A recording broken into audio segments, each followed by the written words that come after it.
वाराणसी में बाढ़ की स्थिति बनी हुई है। गंगा के जलस्तर में 4 सेंटीमीटर की रफ्तार से बढ़ोतरी दर्ज की जा रही है। केंद्रीय जल आयोग के मुताबिक शुक्रवार की दोपहर 2 बजे गंगा का जलस्तर चेतावनी बिंदु के ऊपर पहुंच गया।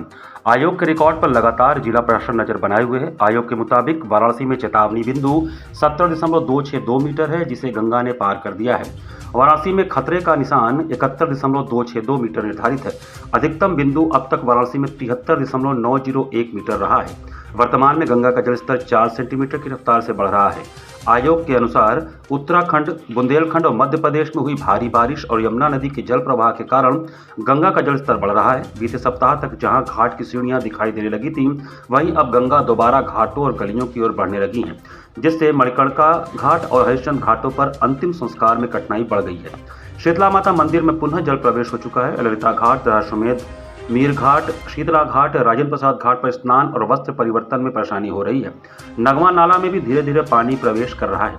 गंगा का यह रौद्र रूप स्थानीय निवासियों के लिए चिंता का विषय बन गया है। प्रशासन ने स्थिति की गंभीरता को देखते हुए आवश्यक कदम उठाने की तैयारी कर ली है। जलस्तर की वृद्धि के कारण निचले इलाकों में रहने वाले लोगों को सुरक्षित स्थानों पर स्थानांतरित करने की योजना बनाई जा रही है। इसके साथ ही प्रशासन ने लोगों को सतर्क रहने और किसी भी आपात स्थिति के लिए तैयार रहने की सलाह दी है। स्थानीय अधिकारियों ने बताया कि गंगा का जलस्तर लगातार बढ़ रहा है और यदि यह वृद्धि इसी गति से जारी रही तो कई क्षेत्रों में जल भराव की समस्या और गंभीर हो सकती है। प्रशासन ने सभी संबंधित विभागों को सक्रिय रहने और स्थिति की निगरानी करने के निर्देश दिए हैं, जबकि लगातार बाढ़ का पानी बढ़ने की वजह से काशी विश्वनाथ धाम के भीतर भी पानी प्रवेश कर सकता है। गंगा नदी के किनारे बसे क्षेत्रों में रहने वाले लोगों को विशेष रूप से सतर्क रहने की आवश्यकता है। प्रशासन ने लोगों से अपील की है कि वे किसी भी प्रकार की आपात स्थिति में तुरंत प्रशासन से संपर्क करें। इसके अलावा स्थानीय निवासियों को सलाह दी गई है कि वे अपने घरों में आवश्यक सामग्री का भंडारण करें और सुरक्षित स्थानों पर जाने की तैयारी रखें।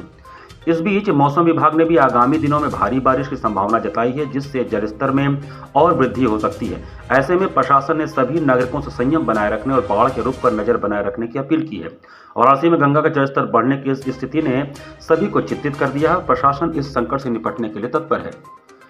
गंगा के पलट प्रवाह से वरुणा नदी में भी उफान आ गया है, जिससे सलारपुर, सरैया, नक्खी घाट, दानियालपुर और कोनिया इलाकों में पानी भरने लगा है, जिसके कारण 91 परिवारों ने अपने घर खाली कर दिए हैं, जिनमें से 64 राहत शिविरों में शरण लिए हुए हैं, जबकि 27 परिवार किराए पर या रिश्तेदारों के यहाँ रहने को विवश हैं।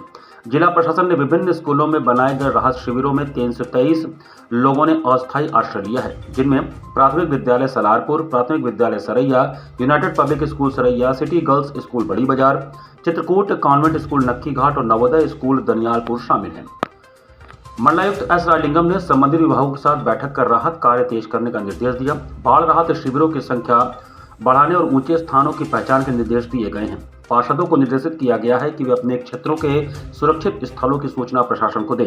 जिलाधिकारी सत्येंद्र कुमार ने गुरुवार को सलारपुर राहत शिविर और बाढ़ प्रभावित इलाकों का दौरा किया। उन्होंने कहा कि बच्चों की पढ़ाई बाधित न हो, इसके लिए वैकल्पिक व्यवस्था की जाए। घर के ऊपरी मंजिलों पर रुके परिवारों को खाद्य सामग्री उपलब्ध कराने के निर्देश भी दिए गए। एसडीएम सदर को सभी राहत शिविरों के संचालन की नियमित निगरानी के निर्देश दिए गए हैं।